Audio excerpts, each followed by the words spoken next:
trying to get around him. Couldn't quite do it. The Daytona 500. Yes, I am. It's a spotter, Bob Jeffries. Back to the front, left 5. Travis Kvapil has hit the wall in his Yates Racing Ford. That's got tar written all over it. It's got the right front locked up. Right front is locked up. Damage on the right front fender, guys. Caution's out for the third time today. The Janesville, Wisconsin driver. Moments ago. Travis Kvapil on the high side right there. He comes in, and all of a sudden you'll see the car, just a little bit of a puff of smoke, and you see the car almost drop down a little bit on the right front, right there, and all of a sudden up into the outside safer barrier he goes. Another angle, different place here. You see again, hard lick on that outside safer barrier. But again, you know, that's the beautiful thing about having that safer barrier there. It could have been a lot worse if it hadn't been for those safer barriers. Amazing he could even drive it after that to at least get it through the 76 laps complete in the Daytona 500.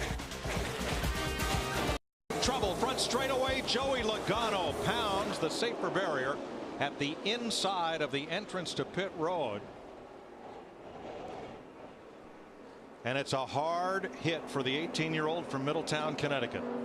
He had been doing so well from the back. He'd climbed up to 27th position as of a lap ago. It's safer barrier on the inside there coming into the tri-oval.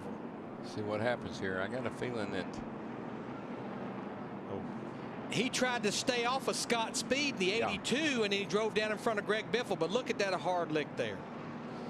I love it that they finally put the safer barrier there. That used to be a dirt bank several years ago, and boy, it was worse than hitting a wall.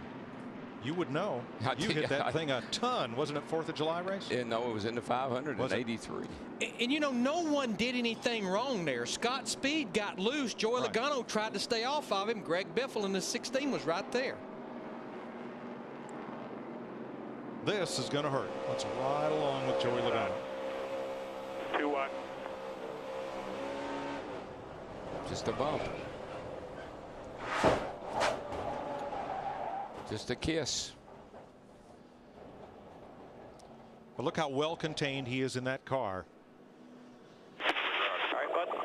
Stremme. David Stremme in the 12 car. That looks like Ryan Newman's car after practice the other day. And caution for debris will hurt Montoya and Jimmy Johnson and Brian Vickers. The famed number 43 that Richard Petty took to victory lane here 7 times.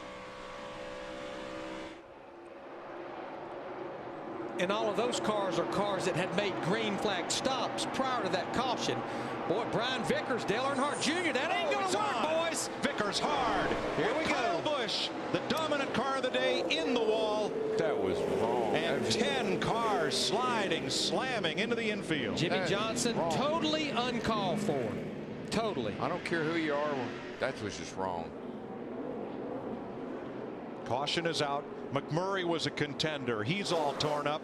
And the dominant car of the day, that of Kyle Busch, is a victim of this pileup.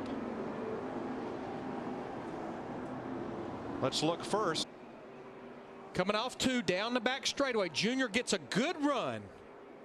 Vickers puts a little block on him. And then you be the judge. Let's reiterate the rule. You are not allowed to advance your position below the yellow line. If you are forced below the yellow line, you must come back up and blend in. Vickers puts the block on him, and then Junior just turns right back into the racetrack, right in the left rear, Brian Vickers. Saw a similar situation like that yesterday in the nationwide race. And the results are a good 8 to 10 race cars torn up. Now Vickers makes a legal move coming down to block Dale Jr. But instead of blending in, Jr. caught the back end of Vickers' Toyota. And of all the cars in that crash, you have to feel for Kyle Busch. He had led 88 laps, far more than anyone else today, but his number 18 is junk. Just all of this uncalled for, mainly with 75 laps to go in this race.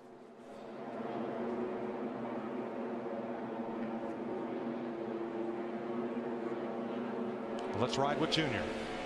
To push you. On the bottom, 3 wide. 2 outside. 2 outside there. Go low. Go low. Go low.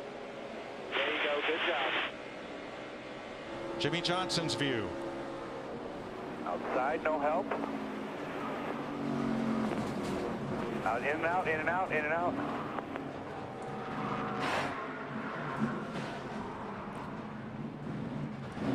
Guys, be ready with our splitter hardware. With Denny Hamlin.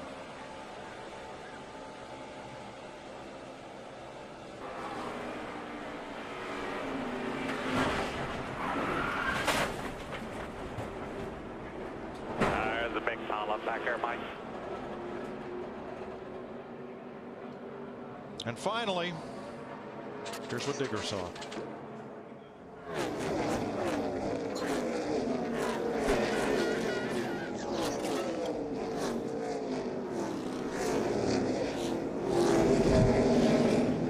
Both of the Gibbs cars were involved, Denny Hamlin as well. And I guess, Darrell, what I would say, putting a block like that. Who would have been eligible was involved in the wreck. No free pass. We saw a similar incident yesterday in the nationwide race. Jason Leffler tried to squeeze in behind Little Wallace, and he clipped him and turned him into. His first race as an owner driver, but he has said that when he is at the racetrack, when he arrives Thursday night or Fridays, he is the driver. He is a driver while he's at the track 3 days a week. He doesn't have to be an Crash owner. out of turn 2. Paul Menard hits the wall hard. And that wreck actually started about 10 cars in front of Menard. A black and yellow car, may have been Jeff Burton, got into the wall in 2. And everybody backed up from there. Let's start this going off into turn 1. There's Menard. There's Menard, but it's, I think the car that got in trouble is Burton right here. I think he goes up and almost, yeah, see, he gets into the 78. They make contact. You see parts flying off of the back of Burton's car there. The 31, and Menard, a victim. Just tried to get by and didn't quite make it. But you're right, Mike. It all started way back in the middle of turn 1 and 2. Yeah, Burton just started up the hill, and 78 Regan Smith's there. They make contact. 77 00. But here comes Menard. Regan Smith came down on Menard just a little bit, trying to dodge Jeff Burton in the 31. And actually turned Menard to the right.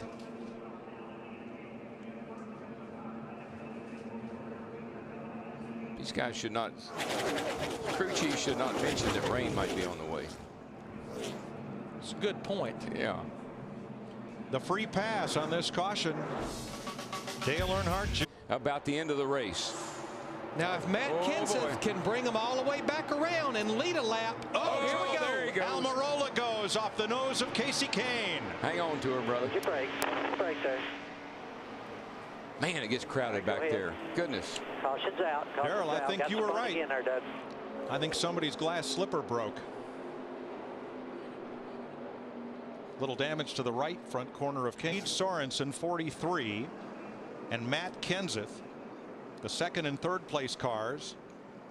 Kenseth changes his mind. He was going to go inside, starts back outside, hits the left front of Reed's car, and the 43 there, Reed Sorensen, and shot him up the hill. But from the DirecTV blimp, now here is Almirola side by side with the number 2 of Kurt Busch.